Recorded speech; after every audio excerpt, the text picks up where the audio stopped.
the scene. He's got the voice that's mean, asking those questions that you never seen. He's got that fire, burning bright and clean. Andrew Keen making waves, break the routine on the Keen on show. He brings the heat, asking the minds, digging deep till they bleed. No sugar-coated truths, no lies to deceive. Andrew Keen, the master of the interview beat. He's got the knowledge, he's got the flair, challenging ideas with a fearless stare. With every question, he's uncovering what's there. Andrew Keen, a truth seeker, he's aware. Hello, everybody. It is Thursday, August the 1st, 2024. Happy August, everyone. I hope you're all on vacation. My guest is taking a little bit of time out. It's an interesting news day today, in addition to the inevitable avalanche of news about Biden and Trump, not Biden, the Freudian slip, Harris and Trump. One of the headlines today is about Khalid Sheikh Mohammed, who was accused of being one of the main plotters, if not the main plotter of the 9/11 attacks, has agreed to plead guilty. CNN, CBS are all reporting it. Fox inevitably is suggesting that there's something behind it. Their headline suggests that Biden played no role in the plea deal. May be true, may not. But of course, what it suggests is 9/11 is never very far from our minds, even though it's more than 20 years ago. My guest today has a book out on 9/11, on how it's cast its shadow over all the generations. Matthew Warshauer is a history professor at Central Connecticut State University, and his book is called Creating and Failing the 9/11 Generation, the real story of September 11th. And Matt is joining us from South Jersey, where he is on vacation.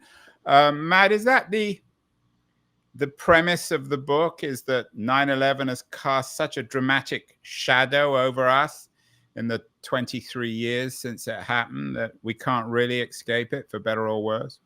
Absolutely, and especially the generation that everybody calls Gen Z, but nobody can really define what that actually means. I think the Gen Z is really the 9/11 generation. It's cast a shadow on all of us, as you say. With KSM finally being, agreeing to a plea deal to be convicted. That's been many years in the making. But this is an event that has shaped the world in which we live today. There's no question about it. Explain what you mean by it, Matt. I have to admit a degree of skepticism when it comes to people who say, well, we lived through 9/11. Now, of course, if you had the misfortune to be in one of those buildings or had loved ones in those buildings on September 11th of 2001, it's quite another thing. But actually living through it is neither here nor there. It was a horrible event that many people watched on television. Why, in your view, has it cast such a dramatic shadow? Because it's consumed the American psyche. It's the first time that the United States was attacked on its homeland. You have to go back not to Pearl Harbor, but to the War of 1812, the last time the United States was attacked. Where you're coming when it occurred. You're coming to the very end of the 1990s, when the United States has successfully lasted out the Soviet Union in the Cold War, and pretty much Americans think that we are the future. That liberal democracy and capitalism that goes with it is going to spread throughout the world, and that we are the last superpower standing. And then 9/11 comes along and really sort of shoves our face in it and causes Americans to really question not only our safety, but the salience of our government. When we go into Iraq and Afghanistan, the war on terror is by any measure an absolute disaster. Our economy fails in the aftermath of 9/11. There's so many elements of it. What do you mean our economy fails in the aftermath of 9/11? Oh my God, the economy crashes in the aftermath of 9/11. And we could talk a good bit about what the United States does in order to try and solve that problem, because nobody's going to be investing in the stock market in the aftermath of that. They lower interest rates to historic lows, and then you get the 2008 crash. I mean, all of that follows in the wake of 9/11. Couldn't one argue, though, the same thing about COVID? And there have been many books about it, that America has been dramatically changed by COVID. It seems as if America always imagines itself as being dramatically changed. I take your point about the end of history, although we've done some books recently on the 1990s, which suggests that the 1990s weren't quite as halcyon as some of us might like to remember. In your view, how, I wouldn't say inevitable 9/11 was, but something like 9/11 that would bring Americans back to reality? Well, I mean, frankly, there's nothing like 9/11. And COVID certainly isn't 9/11. Well, no, I don't want to I was getting into trouble, Matt, for interrupting. But if you want to quantify it, COVID killed a lot more Americans than 9/11. Why is 9/11 such a big deal? How many Americans were killed?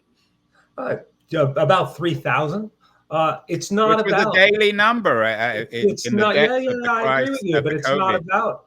It's not about the death count. It's about the psychological impact that it has with Americans, centered on this concept of American exceptionalism and thinking we're on top and untouchable, and having that pulled out from under them. Jack Beatty, journalists, I think, put it perfectly. United States was cast out of Disneyland when 9/11 happened. We thought that we were just tops. And some guy living in a cave showed us that we weren't.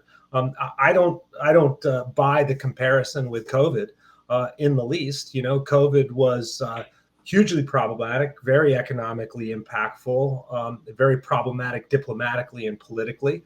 But with a pandemic, there is not necessarily evil intent behind a pandemic. With 9/11, there is. And that concept of evil is metastasized by the Bush administration. You talk about being cast out of Disneyland, so we're cast out of a place that didn't really exist, or a fake place, by people from caves. What do you mean by people from caves? Are these primitive people? Who were the people, in your view, who committed the great crime of 9/11? How would you present them? Well, I think when I say cast out of caves, I mean that this is largely the broad-based American perception, that Osama bin Laden and his organization Al Qaeda somehow got incredibly lucky, that they were basically primitive, and they got incredibly lucky, and somehow managed to hoodwink the national security apparatus in the United States. That is not my view. That is the view of most Americans. I think if you read bin Laden's writings, and I've read an awful lot of them, he was a very, very formidable foe. When you look at, you had started off with KSM, without question, the mastermind of 9/11 with his concept of the planes operation. He wanted actually to do a much bigger operation than what occurred, and bin Laden pulled him back to focusing on just the 4 planes. You talk about this event, the first attack on American soil, but in the 90s, of course, there was the Oklahoma bombing. Didn't quite kill as many people, but equally shocking, domestic terrorism. 9/11 was foreign terrorism. Every country experiences bouts of terrorism. The Russians, for example, seem to be particularly prone to this. I grew up in England in the 70s and 80s, where there were many incidents of Irish terrorism. Why is this, again, perhaps I keep on repeating the same question, Matt, but what's so different about this example of terrorism from the Oklahoma bombing of the 1990s? I think you're asking great questions, and I think that your question is actually ultimately correct. but it doesn't mean it's true in terms of the American psyche and how they view things, right? I mean, if the United States had responded to Oklahoma City with Timothy McVeigh and Terry Nichols, truly guys who were connected to the Christian identity movement, which is, right-wing Christian extremism, which has flourished in the aftermath of 9/11. If Americans paid more attention to it and treated that in the way that they treated Islamic terrorism, maybe we'd have a little bit different conversation. But the fact of the matter is we don't. The 1990s, as you note, and again, I agree that it's not quite as halcyon as people think. But there is still a sense in the United States during that time period that the United States is on an awfully good roll. You didn't mention, but we could also include the first attack on the World Trade Center, the bombing that goes off in the basement of Tower Which 1. could have been equally catastrophic. By good fortune, it wasn't. Well, I mean, it was miscalculated. They didn't, they didn't really understand the engineering. But again, Americans don't pay attention to it. So from one perspective, you could look at 9/11 and go, well, why were Americans so shocked by this?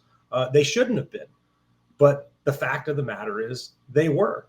And it does have a tremendous, tremendous impact on Americans, and not just for a little while, for years and years and years. And there's plenty of studies of sociology and psychology that go into this in great depth that I discuss, in particular in the first chapter of A Generation is Born.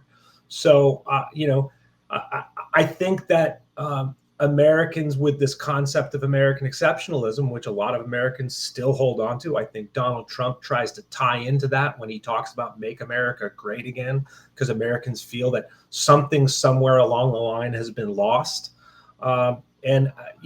Whether or not Americans are, they're really seeing reality in everything that's going on, it is not necessarily really the question, right? It's the perception of what they believe that really has the impact here. And when it comes to perception, Matt, of course, we're all dependent on media. To what extent do you see 9/11 as the end of 20th century media? It was still presented top down. There were some bloggers, but there was no social media. The internet existed, but most people still switched on their television. I happened to be in Philadelphia on that day, and everybody gathered round a television. I'm guessing the same was true for yourself.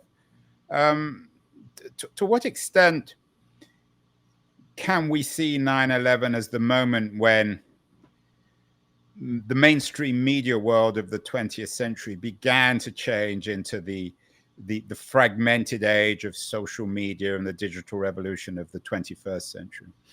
I think that definitely ties into it. 9/11 is the most watched event in the history of the world.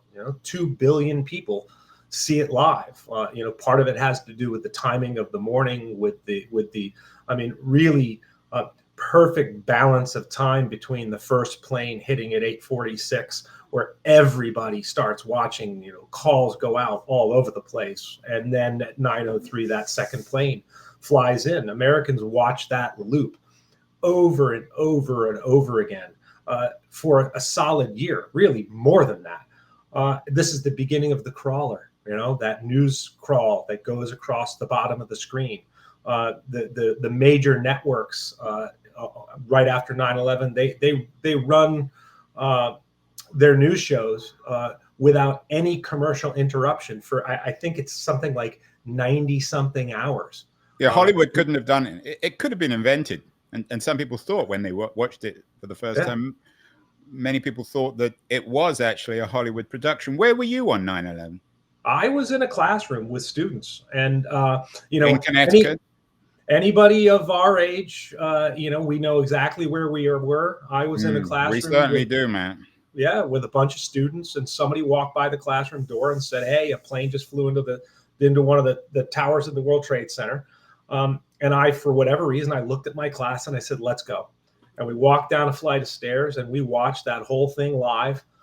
And I refer to it as the collective gasp, or the gasp heard around the world, because 2 billion people around the world all at the same moment go, oh. Yeah, I remember I was watching after the first plane hit in Philadelphia, and there was that collective gasp when the second plane hit, because everybody at that point understood that this wasn't an accident. Exactly. And so you were asking about, why does it change the United States so much? How does it impact so much? It's not just us. It impacts many, many places in the world. The last chapter of the book is something that I really found fascinating. It's called 9/11 in the World. And I know that, no other writers have really engaged in this aspect of it, of looking about how 9/11 impacts other nations around the world and how their news coverage actually changes as a result of this. And, I start the chapter out with a kid living in the Middle East, and he comes home, to grab a quick lunch, going to university, and he sees what's happening on the news, and he just thinks to himself, if this can happen to the United States, what does that mean for where I live? If somebody can do this to, the all-powerful US, what could they do to me? So I think that the reverberations of 9/11 are incredibly profound, and made worse by the US reaction to it, especially the invasion of Iraq. Well, I want to get to those consequences, the invasion of Iraq, Afghanistan, its impact on younger people. After the break, I want to remind everyone that Matthew Warshauer is the author of Creating and Failing the 9/11 Generation, the real story of September 11th. I want to get to that real story after the break. But when it comes to the real story of the world, our friends at Liberties, a new quarterly of culture and politics, do a very good job covering the world. Going to run a short ad for Liberties, and then we'll be back with Matt Warshauer to talk specifically about 9/11 and how it has failed young people in America. So don't go away, anyone. We'll be back in a second. The noise, there is nuance, insight. Liberty's its meteor of intelligent substance. It's the place to be for engaged citizens. Politics, opinion, substance. Liberty's is a triumph for freedom of thought. A quarterly of urgency, of cultural exploration, of intellectual delight, of immaculate prose. It's invaluable. Subscribe now or find Liberties at your favorite bookseller. We are back with Matt Warshauer, the author of Creating and Failing the 9/11 Generation. Matt, the subtitle of the book is The Real Story of September 11th. Everyone has their own real story. I'm sure you're familiar with the work of William M. Arkin. He was on our show a couple of times. And his book on that day, The Definitive Timeline of 9/11, suggests that the US government failed its citizens on 9/11. Do you agree with Arkin's argument? And what is the real story of 9/11 in your view? I do agree with his argument that the U.S. government failed, and they continued failing. This is the bigger problem, and why the 9/11 generation is unlike any generation in U.S. history, because they've literally never experienced functional government in their lives. For me, the real story of 9/11. Hold on, say that again, Matt. They've never experienced functional government since because of 9/11? Yeah, is that pretty what you're much. saying? Yeah. Yeah. Go on. We'll come back to that, because that sounds slightly exaggerated, but maybe you're all right. Go on. Well, so the real story of 9/11 to me is obviously a reaction to what the mass of the writing on 9/11 is, what I refer to as the tragedy and the triumph narrative. This idea that this horrible tragedy befell the United States, and that we were resilient and we're a great nation and we rose up and we're triumphant.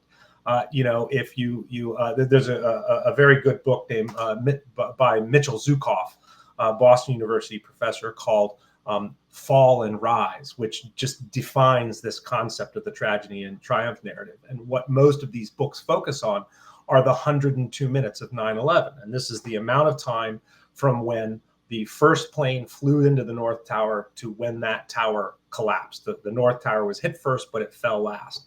and this is this 102 minutes, and it's all about that this was this tragedy, and that the first responders were they helped us. We were triumphant afterwards. We rose up, and to me, that is just a fraction of what the story of 9/11 is about. It doesn't go before it and engage the question of why. It doesn't follow afterwards and explore what happens in the aftermath. I genuinely believe that 9/11 is the most momentous event of the 21st century thus far. And the Twin Towers fell across the path to the 21st century, and the United States had some choices to make as to how they were going to react and what they were going to do.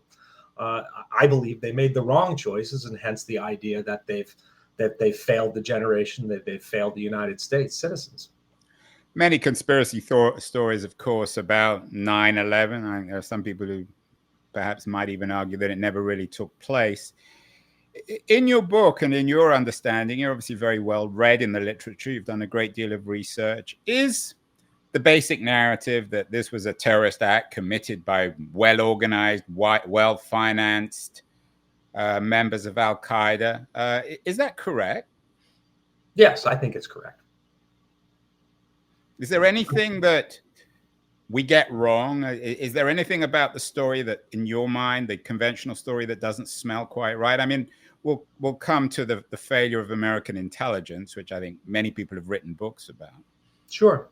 I think the essential narrative that bin Laden, gets extremely upset with the United States because of the bases in Saudi Arabia, because of the treatment of Iraq, that he forms Al-Qaeda, that he starts, focusing on the United States, and he launches this attack. I think all of that is correct. I think that it is, honestly, it's quite a brilliant and simple plan that they do. They had were wire cutters. It was, I don't think any of us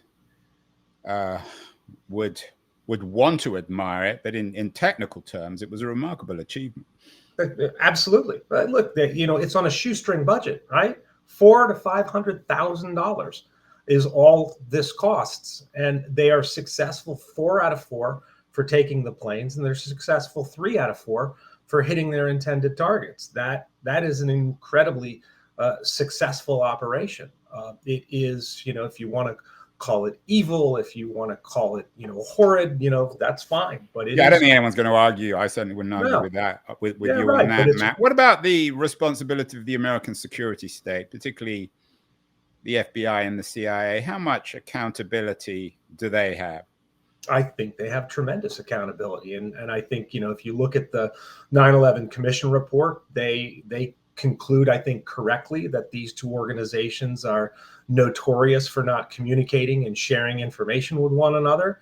And that really creates problems and leads to this failure. But it's also a failure of very much so the Bush administration. You could also look at the Clinton administration and the failures in the waning months of Bill Clinton. And, he wasn't able to respond really particularly effectively because he's stuck in the Monica Lewinsky scandal.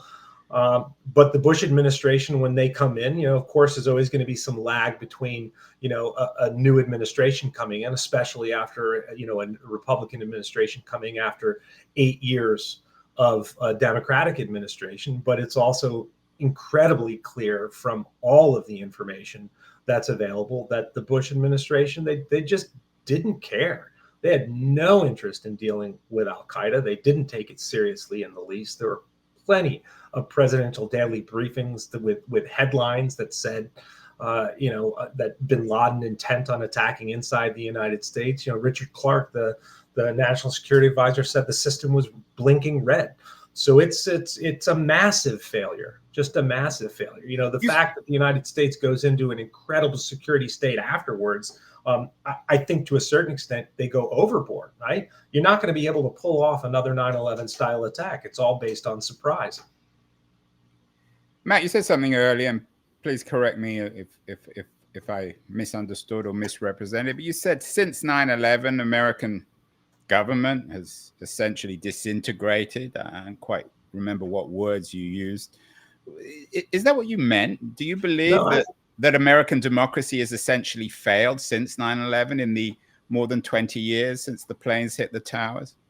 I think there's a good bit of American democracy that has failed. And I think that it leads directly to Trump, and it leads directly to the moment that Americans find themselves in now. What I said was that the 9/11 generation have never really experienced functional government in their lifetime. And I believe that that's so not experienced absolutely correct. Functional government. I mean, we've had the administrations of, of course, there was the Bush administration, which actually, for better or worse, did rather well out of 9/11. Bush's ratings were very low, and then he became, for a while at least, the most popular American president in history. But then we had Obama, Trump, Biden. You're suggesting that no Americans have experienced functional government since 9/11? What do you mean by that? I'm saying that the 9/11 generation, these kids that have grown up in the aftermath of this terrorist attack, have not witnessed for them, for a functional government for them. What has gone well for this generation? We've got shootings that are out of control. You know, I've been talking with students about this subject for 10 years. They see domestic shootings as a much greater danger to them than foreign terrorism. That's got nothing to do with 9/11. What has government been able to do to solve that problem? There were mass murders before 9/11 on campuses and afterwards. Why is that connected with 9/11? Not even close to what we have experienced in the aftermath. I'm not saying that every single thing ties to the moment of 9/11. I'm saying that American government has gone off its rocker since 9/11. There have been, you talk about Bush's approval ratings. That means zero to me in terms of the functionality of how government is done. Look at the end of Bush's administration and the failures of Iraq and Afghanistan. Obama was brought in, one, in large part because of the failures of the Bush administration. Look at the economy in the aftermath of this period. Has been a nightmare for these kids.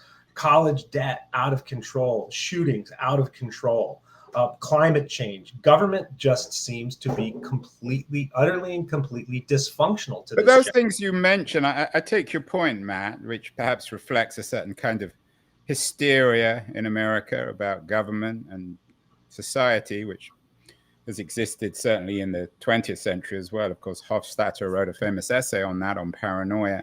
Mm-hmm. But even if 9/11 hadn't happened, even if these people had been caught in security at Boston Airport, we still would have had the crises of debt, of mass murders on campus, the gun problems. We still would have had the crisis probably of neoliberalism in the late 2000s. So I take your point about this being a rocky period, but I don't necessarily see how it's connected with 9/11. Are you suggesting that it actually is connected, or it's perceived to be connected by younger Americans? I'm saying that it's the overall chaos that follows 9/11 that has not abated. That's what the issue is. I think, you mentioned that what you had experienced in growing up in England with Irish bombings, and that was a very, very, the Troubles was a very long period of time, right? You became, and a good bit, even though it was, horrible, Irish and English society became acculturated to it to a certain point of view, right?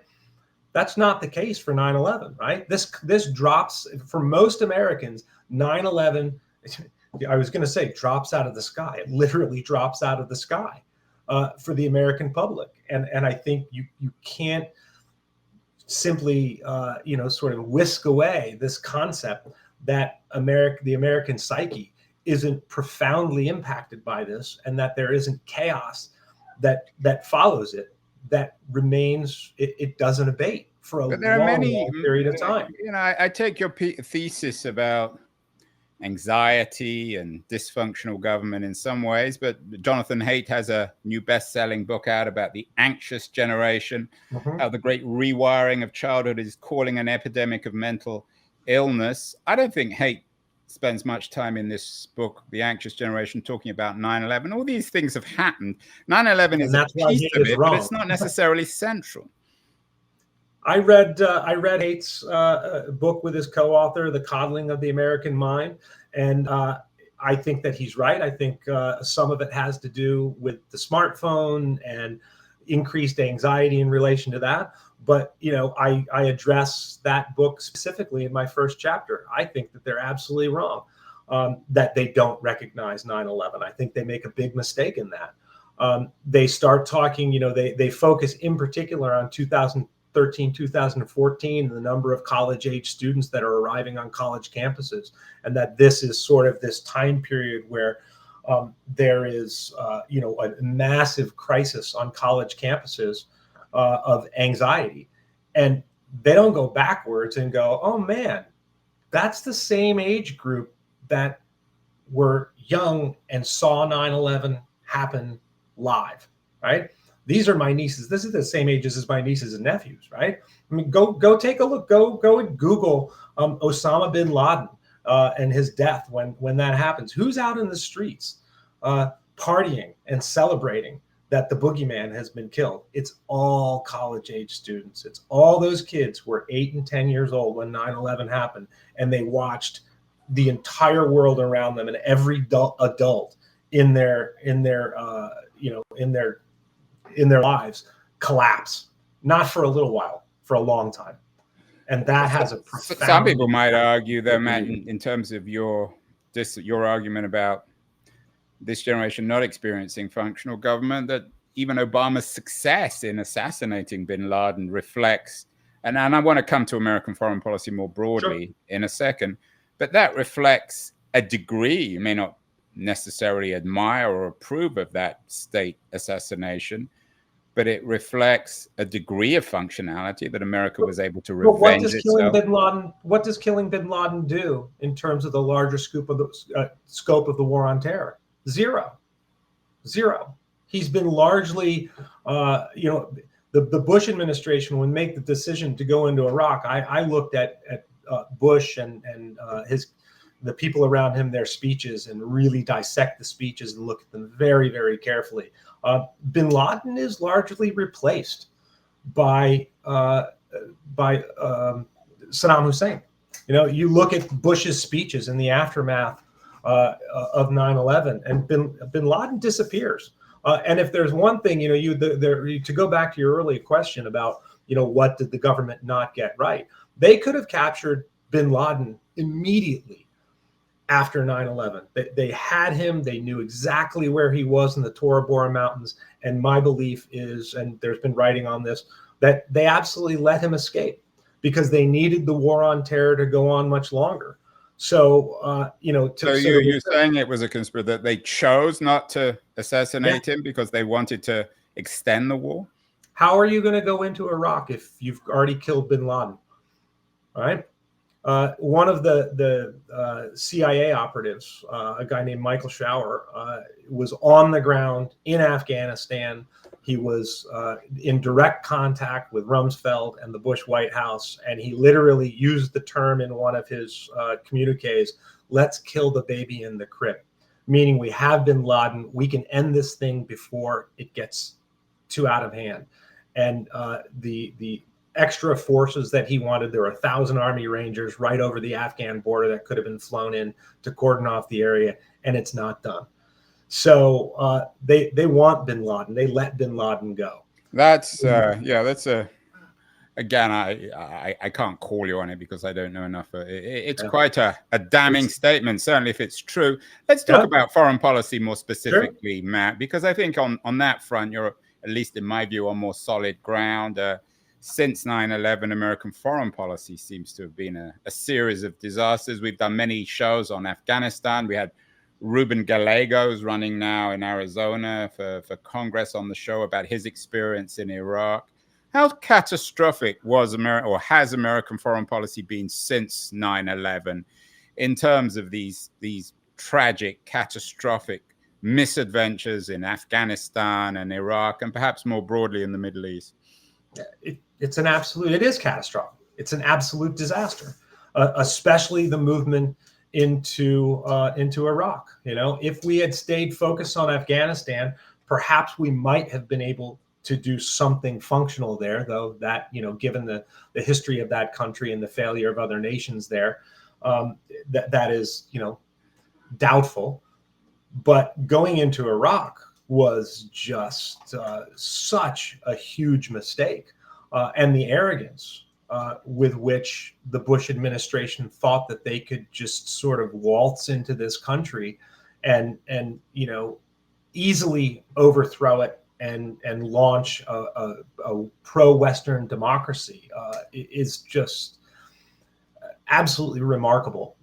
And it's not even just a matter of that degree of hubris. It's also the very operational failures by things like the Coalitional Provisional Authority, L. Paul Bremer, and the decisions that he makes to oust every single Ba'athist in the Iraqi government from taking part in anything, to the CPA Order Number 2, disbanding the Iraqi military, which could have provided some security force or police force in Iraq. It's mistake after mistake after mistake. And the refugee crisis that it causes impacts, all throughout that region and all the way into the European Union. Yeah, so, the Wolfowitzes of the world and the Rumsfeld had a theory of the domino effect, that if Iraq would quote unquote fall, then everywhere else would fall and become more democratic. But of course, the reverse happened in many ways. It resulted, for better or worse, in the Arab Spring. Mostly, well, it's still a domino also effect. In some ways, for better. It's still a domino effect. It's just the wrong way. Yeah, when it comes to, you mentioned Bremer, Paul Bremer, does Wolfowitz, Rumsfeld, Bush, is there someone who for you captures all the hubris, the dishonesty, the catastrophe of the policy? Is there one man? And it tend to be men, although of course there were women policymakers too. I think you got to put your finger on Cheney for that. I think it's Cheney, Rumsfeld, and Wolfowitz. Wolfowitz is sort of the intellectual that's operating sort of as Undersecretary of Defense, but he worked for Rumsfeld for a long time. But I think it's Cheney. And the thing that sort of strikes me most about Cheney is that when George H.W. Bush was president and made the decision to go into Iraq the first time in 1990, 1991, and we pushed Iraqi troops out of Kuwait, and we stopped outside of Baghdad, outside of the major cities. And while some were pushing for the U.S. military to go into these cities, HW said, no, that's not our mandate. We're not going to do that. And Cheney was one of the people, as Secretary of Defense at the time, that says, yes, that's the right decision. We can't send American troops in there because it could become a quagmire. It could become a mess. It'll turn into guerrilla fighting in the streets, and it'll be a huge problem. And then he turns around, 10 years later, and is all for it. What has changed? Why does he think it's going to work years later? And this is where you get to, if you've heard of the Progress for the New American Century, and their ideas, these, I just find them to be quite mad. And I really... You didn't use the word weird, Matt, which is now a word being used for Trump. You mentioned Trump earlier. Yeah. I'm no great fan of Donald Trump. I'm guessing you probably aren't either. But does all this reflect rather well? I mean, Trump, of course, was a critic of the wars. Cheney's daughter has become one of Trump's sworn enemies. Now we look back at Cheney and Wolfowitz and Bush with a little bit more sympathy. But is Trump's critique of neoliberal American foreign policy, is it in a sense right? He's critical of the Iraq War. I agree with him in that. I think his vice president, J.D. Vance, he did a tour overseas in the Marine Corps, and he came back from that, and it really turned him into a libertarian, questioning American foreign policy. I think that, things that are going on right now in the world, let me back up for 1 second. The impact that the war on terror has on our own allies in regards to what we do over there. We are heavily criticized by many of our allies. I think a lot of the impact of that is starting to change a bit because NATO is having to come together more strongly because of Russia. We're certainly, you look at what's going on in Palestine, we're never going to abandon Israel because of the larger threats that extend outside of the border of Palestine and Israel, right? So we're seeing a sort of a new Cold War, right? And a reorientation of threats that the United States has faced. So I think we are coming away from the impact of the war on terror in the 9/11 years, but our response in the war on terror certainly didn't do us any favors around the world. Right, and of course the new Cold War now is associated with China. I don't want to get too deeply into this, Matt, but do you think that Russia could or would have invaded Ukraine and China rattling its sabers on Taiwan without these invasions of Afghanistan and Iraq? I think you just asked exactly the right question. Yeah, I don't think that those things would have been likely. When the United States, which is supposed to be the sort of maintainer of international law and order, engages in a largely internationally illegal war and basically says, screw the rest of the world, we're going to and made a mockery of international organizations like the United Nations. Absolutely.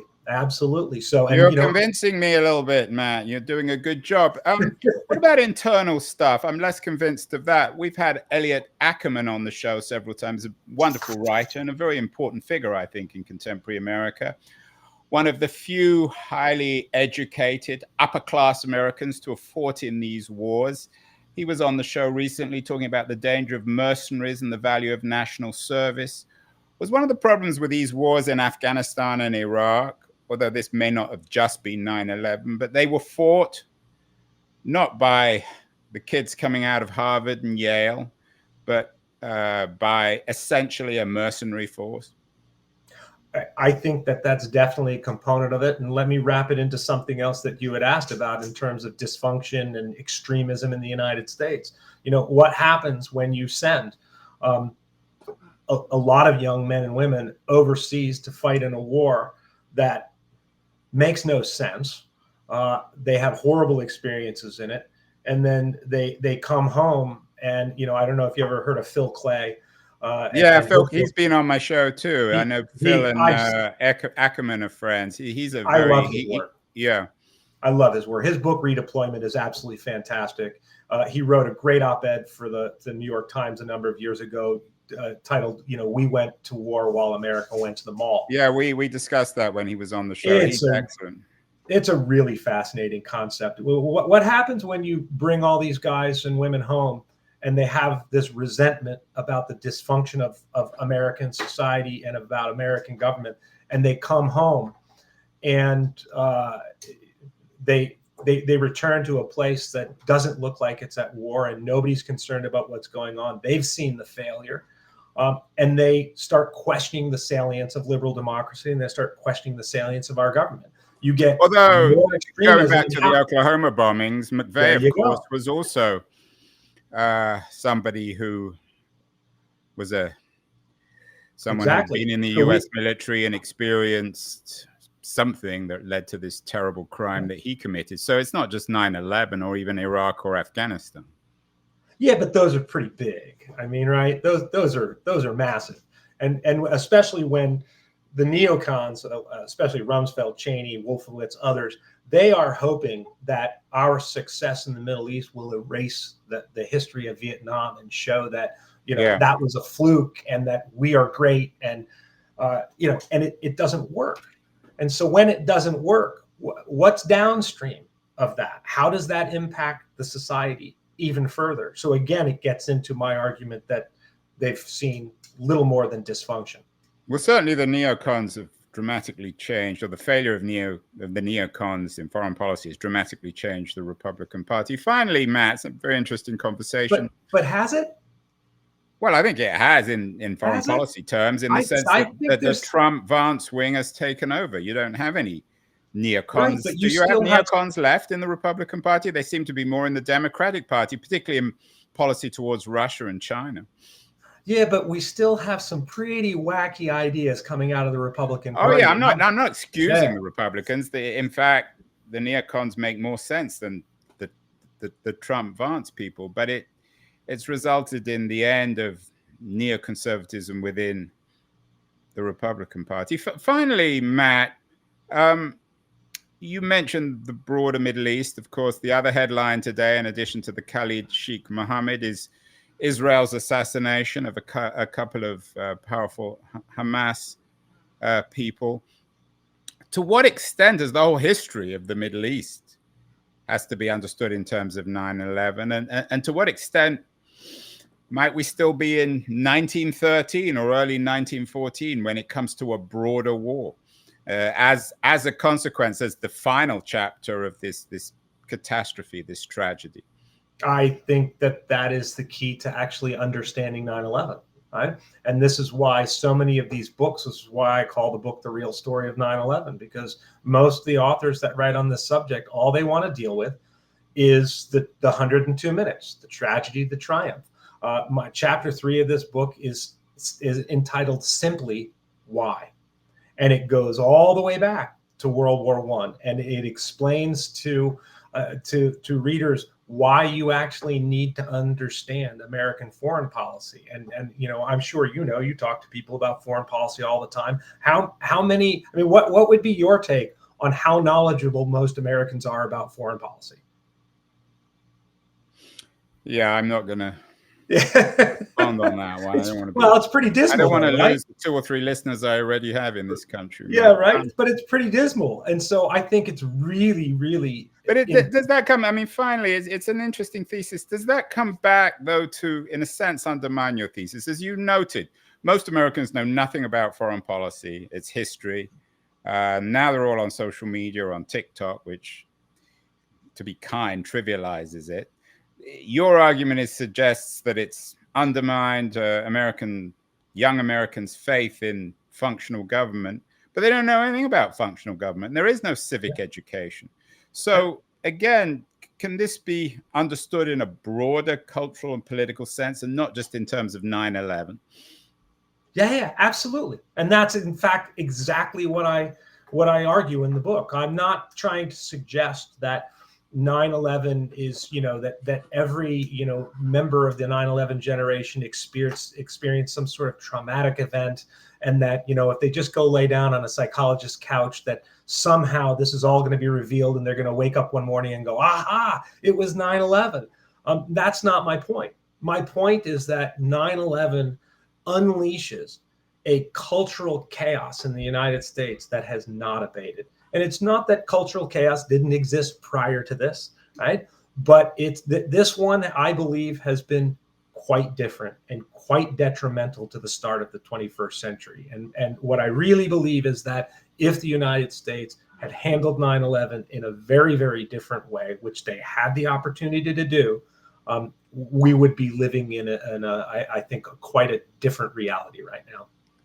And can this ghost, so to speak, Matt, be slayed if Harris wins the election, for example? What advice would you give to the new American president, whether it's Trump or Harris, in 2024 about getting beyond 9/11? Or is, in your argument, is it so dominant that for one reason or other we can't get beyond it? I think a Harris victory in this election will bring us in the right direction, because what I'm hearing from students of this age group, they have been remarkably uninterested in this election until Joe Biden stepped away. And you, I'm sure, have seen the news of 40,000 new registered voters, and the youth of America. They're the ones that are going to make the difference in this election, and it's about whether they show up or they don't show up. And so if we can really see democracy in action, true democracy, people going out and voting again. I mean, look at Obama when he ran. It was the youth vote that took him into the presidency. I think the same thing is going to be true of Harris. It's not going to erase the ghosts of 9/11. But boy, we gotta do something better about foreign policy and about meeting other nations where they are and having conversations that can deal with the future as opposed to merely stockpiling more weapons. Well, Matt Warshauer, interesting conversation, author of Creating and Failing the 9/11 Generation, the real story of September 11th. Congratulations on the new book. Very interesting conversation, far-ranging, controversial. We'll get you back on the show, Matt, in the not too distant future, perhaps around the election, to talk about what each candidate is doing to change the fate of the 9/11 generation. Thank you so much, Matt. Thank you, Andrew. Appreciate it. Can I step on the scene? I'm ready to attack. Andrew Keene. Yeah, he's the one to bash. Asking questions, no filter, just keeps on grinning. He's the man who's got the whole crowd spinning. Money, fame, success, it's all in his sight. He'll dig deep, expose you with all his might. No sugarcoating, he'll cut right through. Andrew Keene, he's the one to spew. Yeah, he's an expert.